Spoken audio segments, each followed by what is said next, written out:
Buenas, ¿te gustaría pintar mejor? Pues quédate en este vídeo porque vas a aprender un poquito sobre teoría del color.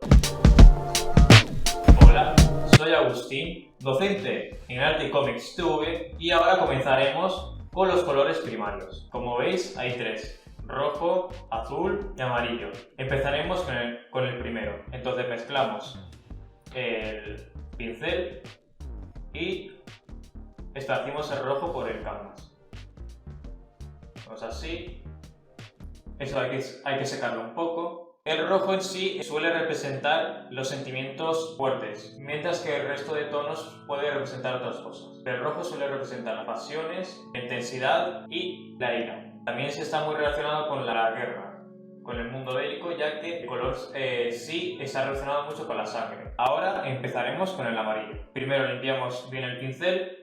Suele representar la advertencia o una posible amenaza. Se suele utilizar mucho en señales que indican lugares peligrosos, como la típica señal de peligro, pero si tenemos que abarcar sentimientos más positivos, podemos decir que transmite la alegría. Es un color que representa muy bien el buen estado de ánimo, o sea, la alegría, la emoción. También se suele utilizar mucho para representar lo que es dorado, la brillantez y el calor. Ahora vamos a empezar con el azul. El azul es un color que representa la tranquilidad, la paciencia, la espiritualidad, que está muy relacionada con el concepto del cielo, ya que es el color que representa muy bien los mares y el mundo celeste, pero también como sentimientos negativos suele representar la depresión, la tristeza, en la ropa que utiliza mucho la gente, que se suele utilizar mucho el azul, ya que es un color tranquilo, pero en la antigua Grecia este color, los griegos no le tenían un nombre para definirlo, no lo percibían como tal. Veían esto, dirían que era un gris,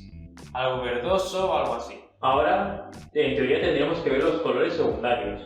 Pero antes de nada, me gustaría explicaros qué es la asociación Arte y Cómics, donde podrás aprender a dibujar y a pintar de la mano de varios profesores. Tienes más información en el enlace que hay en la descripción y en el comentario fijado. Y recuerda, la primera clase es totalmente gratuita. Dicho esto, vamos a continuar con el tutorial. Así que vamos a retomar los colores secundarios. Primero hablaremos sobre el naranja, luego el verde y por último el morado. El naranja es un color muy similar al amarillo. Suele representar las mismas sensaciones, o muy parecidas. Está muy vinculado con el verano, ya que es un color cálido y se suele utilizar mucho como una sombra del amarillo.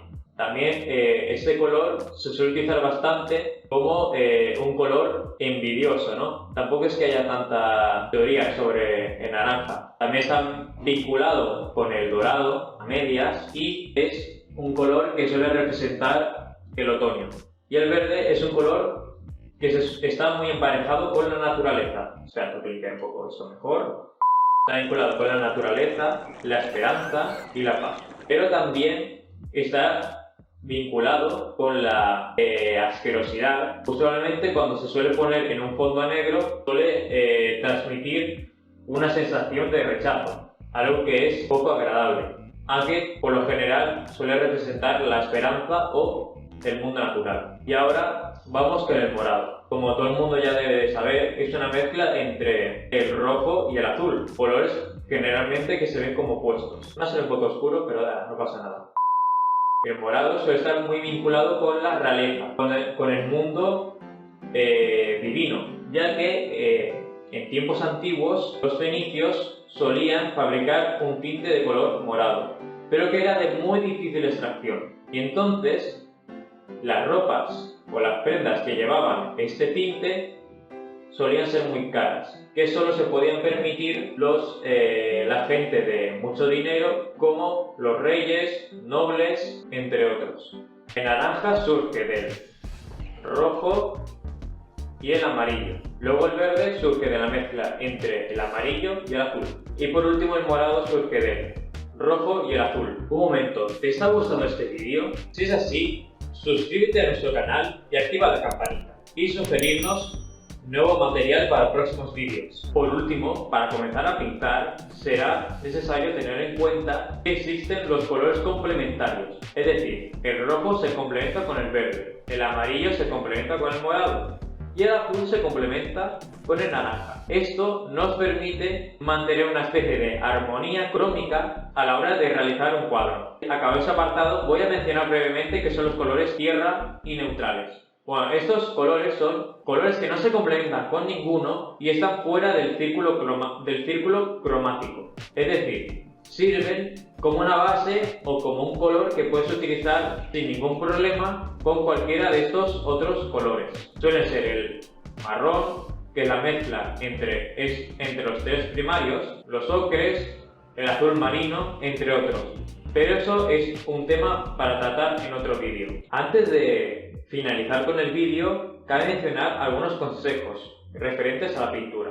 Primero de todo, paciencia. Hay que tener paciencia a la hora de pintar, sea por capa y de pincelada en pincelada. Porque si alguien mete mucha prisa, va a acabar haciendo un cuadro pues mediocre o malo. También a la hora de pintar se suele empezar por los más oscuros, como veis aquí el fondo, y luego con los más claritos, aunque se puede hacer al revés, pero por lo general se suele seguir este orden. También se puede utilizar tonos tierra como un esquema para las sombras y luego poner encima ya el color vivo, o sea, los complementarios que hemos visto antes. Y por último, el pincel se coge así, pero evitar cogerlo de esta manera, ya que si se coge así es más incómodo y suele tener un acabado peor. En cambio, si hay una distancia considerable,